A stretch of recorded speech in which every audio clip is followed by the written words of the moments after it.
I was a survivor long before I became a fugitive. Born in the sweltering heat of Montgomery, Alabama, my life was fueled by toxic bullshit. The oldest of four, I became the caretaker of my siblings while Mama fought her losing battle with addiction. My daddy, Buck, was no help. His gambling addiction meant we never had money, and when he wasn't losing everything at that damn casino, he was cheating on Mama or hitting her when he came home angry.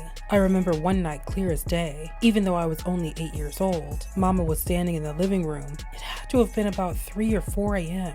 Her voice shaking with desperation and deep-rooted fear. "Buck, I don't have any money to feed the kids. What do you expect me to do?" Daddy stood there in the doorway, cold as ice. He didn't even flinch. "I don't care if they all starve," he said, and then walked out without so much as a glance back. That was the last night I ever saw him. By the time I was 12, we had been evicted 3 or 4 times, as Mama's addiction swallowed her whole. She would disappear for days and just leave us alone in the house, then come back like nothing happened and sleep all day. Social services finally stepped in when one of my siblings told their teacher how we didn't have food at the house. And that same day, they came to take us away, and Mama screamed and cried as the cops took her away. My siblings and I were scattered across foster homes, and I never saw them again.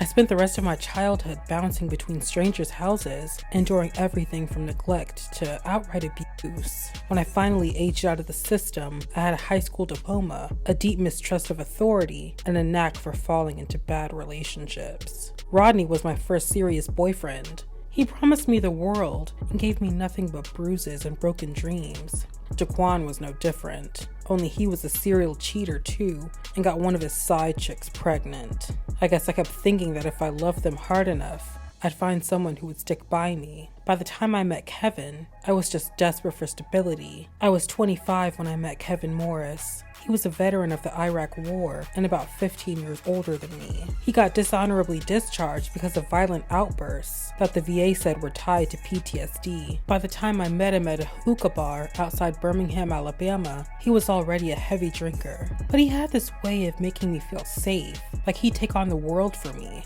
"You don't have to worry about anything, babe," he'd say. And I wanted so badly to believe him. We got married 6 months later. I know it was dumb as hell looking back, but he seemed nice enough at the time, and I was still young. The honeymoon phase didn't last long though. His drinking got worse, and so did his temper. At first it was just shouting.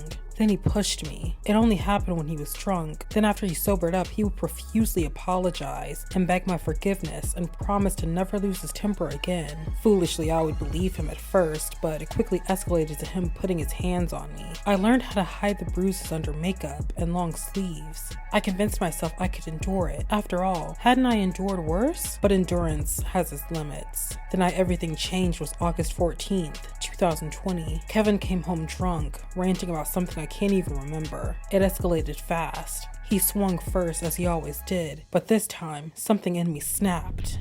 I grabbed the closest thing I could, a butcher knife, and swung with everything I had while squeezing my eyes shut. The sound was sickening.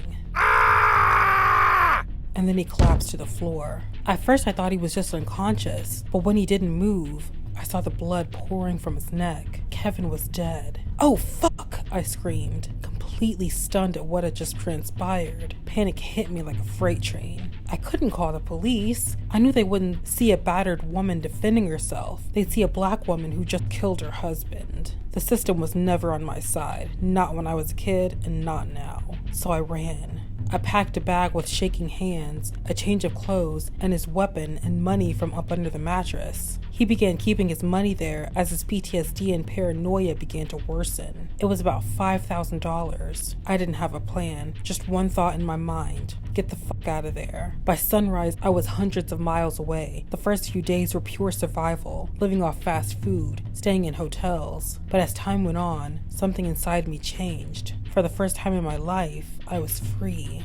No foster parents, no abusive boyfriends, no Kevin, just me. And that freedom came with a dangerous edge. What started as a desperate act of self-defense became something else entirely. The robberies, the fraud, the violence that followed, they all seemed inevitable, like I'd been building up to this my whole life. Exhausted from hours of driving, I checked into a small hotel in Gulfport, Mississippi to shower and collect my thoughts as I plotted my next move. Unable to fall asleep, I flipped through the channels and my heart sank to my stomach as I saw a news report.